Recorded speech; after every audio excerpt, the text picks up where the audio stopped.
Have you ever wondered how the Earth stays in orbit around the Sun? I mean, the pull of gravity is stronger the closer you are to the Sun, so you'd think that if the Earth got bumped slightly towards the Sun, like if you jumped or something, then the Sun would pull just a little bit stronger, tugging the Earth yet closer still, at which point the Sun's pull would be stronger yet again, and the Earth would spiral into its eventual doom. But you and I and Swiss cheese are clearly evidence that the Earth doesn't just spiral into its doom. So why not? Well, when the Earth does get pushed a little bit towards the Sun's pull speeds it up a little bit too.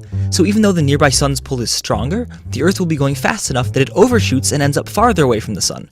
Of course, the Sun's pull slows it down again in the process, at which point the Earth turns back and starts the cycle all over again. The amazing thing is that the two effects of speeding up plus stronger gravitational attraction perfectly balance, so that the Earth stays in its orbit the same way a marble stays at the bottom of a bowl, even if it gets knocked around a little bit. This balance is very special indeed. It's highly dependent on the strength of the gravitational force and the number of dimensions we live in, and in fact, these stable orbits only exist in a three-dimensional universe. The details are a bit subtle, but if gravity were just slightly steeper, as it would be if we lived in 4 spatial dimensions, you could never orbit the Sun because you'd get pulled in without picking up enough speed to escape, and you would spiral into your doom.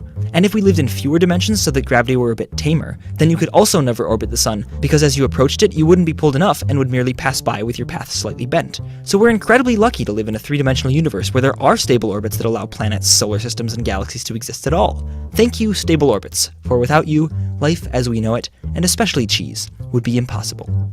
P.S. An awesome down-to-earth example of stable orbits are the hyperbolic funnels that you often see at museums or in shopping malls. The physics is almost identical to the stable orbits of planets, satellites, and moons, and the only reason the coins in the funnels or satellites around the Earth eventually do spiral into their doom is because they lose energy to friction and thus shift down from one stable orbit to another, until eventually their orbit coincides with the ground, which is called crashing.